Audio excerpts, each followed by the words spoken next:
Nama dari Tom Lembong menjadi nama yang kembali dicari oleh banyak orang setelah Gibran berkali-kali menotis nama dari Tom Lembong. Kalau kita melihat sejarah dari Tom Lembong selama 7 tahun telah memberi contekan kepada Joko Widodo serta merupakan lulusan dari Harvard. Jadi sangat wajar jika banyak orang mulai penasaran tentang Tom Lembong. Tapi siapa sangka Menteri Investasi membuka masa lalu yang kelam dari Tom Lembong ketika berada di kabinet Joko Widodo.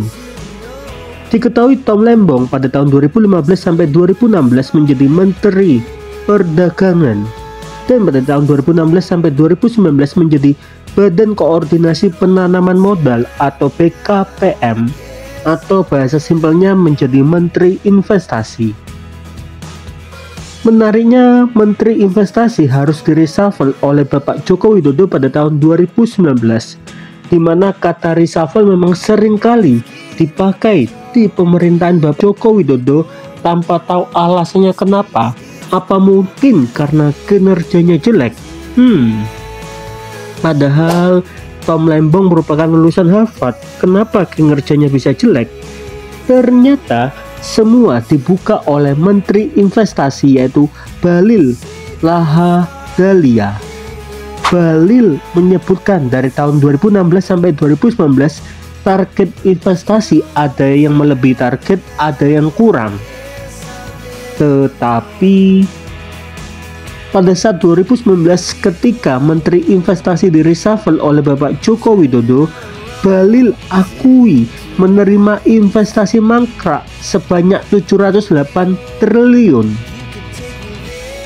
Dan itu tugas yang sangat besar ya teman-teman, tetapi Bahlil berhasil membuktikan kepada publik dalam kurang dari 3 tahun 78% investasi mangkrak berhasil diambil alih. Sisanya gagal karena perusahaan yang bangkrut akibat pandemi saat itu.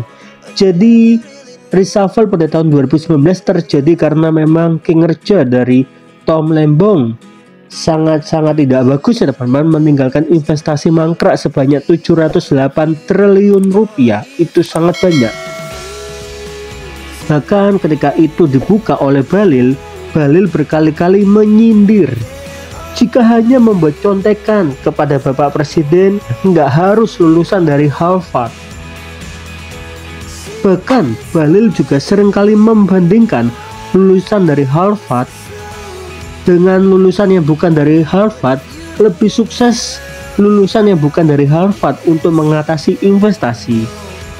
Jadi apakah ini adalah reaksi dari para menteri Joko Widodo ketika pemerintah pusat diserang oleh mantan menteri?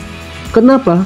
Karena sebelumnya memang Tom Lembong berkali-kali mengungkap kekecewaan atas keputusan Bapak Joko Widodo soal IKN. Jadi bagaimana menurut teman-teman mengenai hal ini? Coba dong tolong tulis di kolom komentar. Jadi ini perbandingan antara pejabat terdahulu yang tamatan Harvard, yang sekolahnya hebat, dan pejabat sekarang yang tamatannya di setiap Perkumbai Alumni Jayapura. Jadi tidak mesti yang katanya pintar buat pidato itu bisa mengeksekusi investasi. Dan kalau hanya buat pidato cukup nggak usah di Harvard lah, di HMI aja atau di PMI, di GMKI, di Cipayung lah itu jago pintar pidato semua itu mereka.